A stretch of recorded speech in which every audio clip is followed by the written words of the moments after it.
Today we're looking at Abigail Adams. Hello, welcome to the Daily Bellringer. Please don't forget to subscribe and take a look at the questions down in the description. Also, don't forget to check out dailybellringer.com where you'll find more resources that go with many of the Bellringer videos. Abigail Adams was one of the most influential and prominent women of the Revolutionary period. Married to one of the founding fathers, John Adams, she was her husband's lifelong companion, but also his primary advisor on all things from running their home to the establishment of a new nation. Abigail Adams became a leading voice during and after the American Revolution, arguing for more rights for women and against the institution of slavery. Abigail was born November 22, 1744, in Weymouth, Massachusetts, to Reverend William Smith and Elizabeth Quincy Smith. Abigail was the youngest of 3 daughters. As a child, Abigail was not given a formal education, as was customary for girls of the time. Rather, her mother Elizabeth taught her, as well as her sisters, how to read and write. Growing up, Abigail was an avid reader, reading any book she could get her hands on. In 1759, at the age of 15, she met John Adams, a young lawyer who was 9 years older than Abigail. John was a friend of Abigail's older sister's fiancé, and very soon Adams was courting Abigail.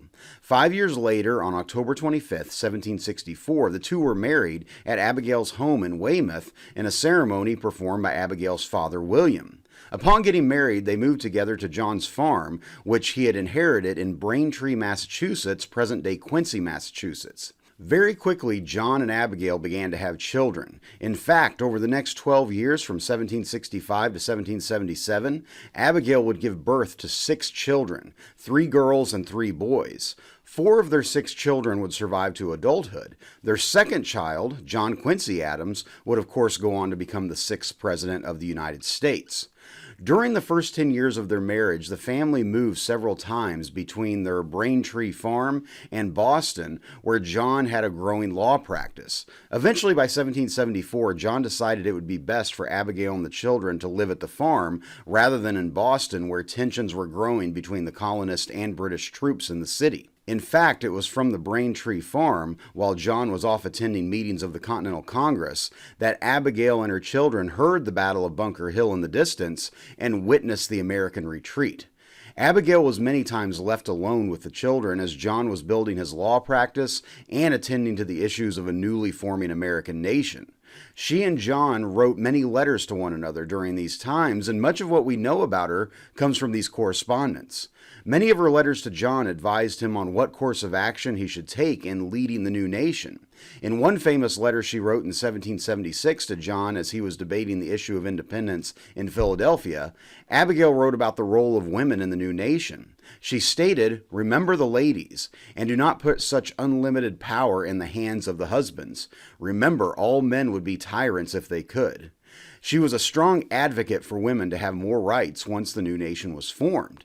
In particular, she was very concerned that women be given the same educational opportunities as men.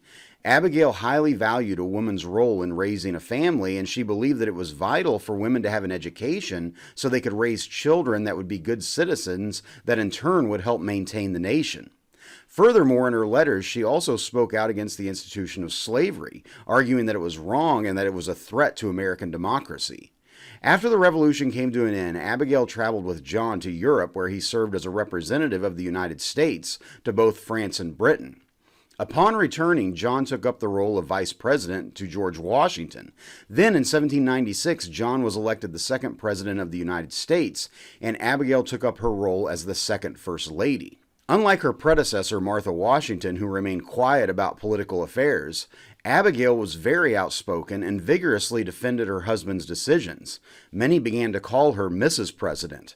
By 1800, the White House was completed in Washington, D.C., and John and Abigail would be the first to live in the home, moving there from the previous capital of Philadelphia. After Adams was defeated by Thomas Jefferson in the election of 1800, John and Abigail returned to their home in Braintree.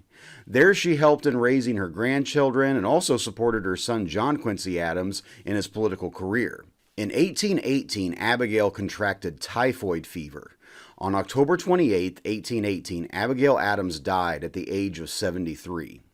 Her husband John died 9 years later on July 4, 1826, at the age of 90. The two are buried together near their home in Massachusetts. So with that, hopefully you learned something, and thanks for watching.